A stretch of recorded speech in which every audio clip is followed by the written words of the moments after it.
With the launch of Modern Warfare 3 getting closer and closer, I thought I'd share with you guys the 3 big things that I think we need to see out of Modern Warfare Zombies for it to be a good game mode. And I know saying that is probably going to upset some people because a lot of people just straight up hate the idea of what's happening with Modern Warfare Zombies, but I do think there's a lot of potential here. And I understand that this is something that is pretty much not zombies. Like, this is something entirely new from zombies, right? And I understand that and I accept it. And I don't expect everyone to accept it because obviously people like what they like in zombies. But with that said, I still think that if they do these 3 big things, I think this could be a solid game mode, whether you consider it zombies or not. And to start all of these off, the first and biggest one that I want to see has to do with Easter eggs, which honestly I feel like in this game will probably feel more like raids at the end of the day. But how I want them to implement main Easter eggs is actually not on the regular Modern Warfare Zombies map, or whatever this Warzone map is called. I don't think that's where main Easter eggs should take place. Instead, every time they add a main Easter egg, they should build an entirely unique map that's specifically built for that main Easter egg. And I know a lot of people immediately when they say that sounds like wishful thinking or whatever, but I actually don't think it's too crazy. One, because this is a part of the premium experience, right? This isn't like DMZ where it's free to play or anything like that. Like, they have to update this thing with at least decent updates, right? But on top of that, DMZ already had something like this and it was free to play. Like, sure, it was only like 1 or 2 times, but like they still had something like it. It's literally called the Koshka Complex. And for the people who are unfamiliar with how it worked, is that what you would do is that you load into the DMZ map and then you would find the entrance to the Koshka Complex, and then you would load into an entirely new map. And that's where the Koshka Complex was, and you were able to do unique things that you could only do in the Koshka Complex. And I think that they should do something exactly like this for main Easter eggs. When they added a main Easter egg, it shouldn't take place on the regular Modern Warfare Zombies map or the Warzone map, whatever you want to call it, right? Like, it should be in its own unique area. And it's not only just DMZ, we've actually seen this in literally zombies before. I mean, think about Outbreak, right? During Outbreak's first main Easter egg, we had a whole giant unique area specifically made for the main Easter egg. So to say this may be an outlandish idea, I don't really think so. And there's a lot of reasons for this. One, because it's cooler, right? And also the map could look more uniquely made for zombies.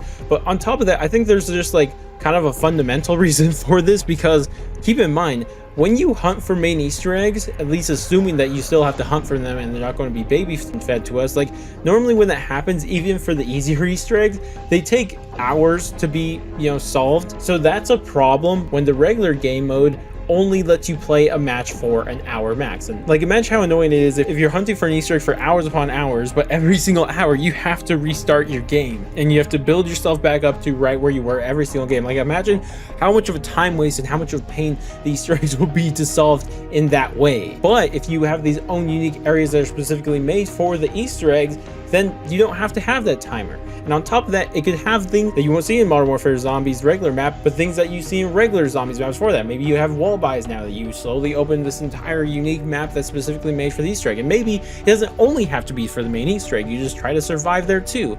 Maybe it's round based, maybe it's not round based, maybe it's just like its own unique thing. Things like that can make the game so much better. It can make it just play way better and be a lot more fun and unique. And also, it would just have a way for the Easter eggs to actually be like Easter eggs, or like I've been saying, the Easter eggs in this game will probably end up feeling more similar to raids by the end of the day, just because of the fundamental setup on how this game mode is going to be played. That's an extraction based shooter at the end of the day and not round based. Now, the second thing that I think is very important for them to add in is things similar to probably my favorite thing about DMZ, like Building 21.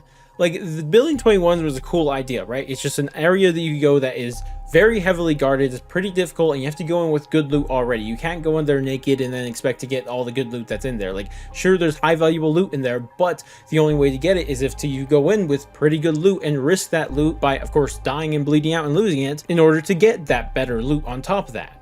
And that's something that I think that was really fun about DMZ, and I think it could actually be way better in zombies. And it's still that idea of the loot in zombies, because one major problem DMZ had is that the loot just didn't really feel that important a lot of the times. Like, sure, oh, I found a full kitted out gun, but okay, cool, that's not that crazy at the end of the day. But like in zombies, on the other hand, like, imagine zombies building 21 or whatever they end up calling it, right? One of the main pieces of loot that you can find in this is like the freaking thunder gun, and that's the only way you could get it, is by completing this whole zombies building 21, or at least the main thing of it. Obviously there'd be things on the side where you could probably get like unique things that are going to be nice. Maybe there's a place to get perks more easily, the ray gun or whatever it may be on the side, but the main thing that you get out of this zombies building 21 is a thunder gun, and that's the only way you can get it. Can't get out of the box, can't get out of any other ways. This is the only way you can get it. It would give kind of a more stress level for this whole thing, and I think it'd be really cool if they did something like that, because it'd be a very difficult area, but also it's going to be worth it, because if you do it, you get the freaking thunder gun. And this kind of brings me into the final thing that I think is really important for this game mode, and something they cannot mess up on, and that's the loot. Because this is an extraction based shooter, and I've already said this multiple times, and even earlier in this video, the major problem with DMZ in my opinion was that the loot just didn't feel worth it. Like, nothing really felt like it was cool or uniquely good most of the time, and that is something that they cannot do in this game. And luckily for them, it's going to be a lot easier to not make that same problem, because loot in zombies is a lot more unique and it's a lot cooler, and a lot of guns are uniquely good in zombies. Maybe after completing the world boss that we already see that's in the game, that was teased in the trailer, and by completing that you get a really cool piece of loot, whether it be a wonder weapon, perk, or whatever it may be. Maybe even be a permanent reward. It could be something like that. And of course, main Easter eggs we'd want to see rewards for that, but loot is so important and they cannot mess that up with this game. And I think that they have a uniquely good opportunity here to make things more valuable, because already we're going to know that some wonder weapons and some perks are going to be uniquely cool rewards, right? But on top of that, something that we've actually seen in zombies time and time again that I think that could actually play such a good role here, because think about why in DMZ did you ever want to collect like a random pistol, right? Like, that pistol's not going to be good for anything. But what if inside this game, that pistol is actually uniquely good during this Easter egg, or against this one specific boss, or whatever it may be? Like, that pistol is actually pretty good for this one thing. Well, sure, it's only good for that one thing, but hey, you're going to want to have it for that one time. And we've seen this in zombies in the past. Like, how many times in the Easter eggs have you seen, like, oh, this gun's just randomly really good against this boss, like, or not even just the boss, just it's really good for this specific step. Like, things like that has happened time and time again in the past in zombies. And that, if they bring back and stress into that and build that specifically into the game, then it would make the loot a lot more important, because guns that normally didn't have any use in the past are now actually useful. Like, this pistol that is normally not useful is now useful because it's good against this boss for some reason, or this bazooka, or whatever it may be. Like, stuff like that is things they need to build into the game to make it just play better and give you more reasons to keep going back into the game and collecting a bunch of loot, because that's the main point of this game. It's an extraction based shooter. You go in the game risking all the loot on your body to extract with it, and if you extract with it, you get to keep that inside your inventory. And that is what they need to stress on. They need to build on that. They can't shy away from this being different. They can't try to force this extraction based game more like round based or anything like that. They need to build on that. Sure, take what works from round based and objective based and implement them where you can, but you also have to build on what this game mode really is. But regardless though, that does wrap it up for everything I wanted to share. I would love to hear your guys' thoughts and opinions on this down in the comments section below. Do you guys agree with what I'm saying here, disagree, or have your own ideas? Let me know all of that down in the comment section below. Regardless though, that's going to wrap it up for me. If you guys did enjoy the video, definitely do all the normal YouTube stuff, like, subscribe, bell, share, and any of that great stuff. But I'm going to go catch you guys next stream, video, or the heck it may be, and laters guys.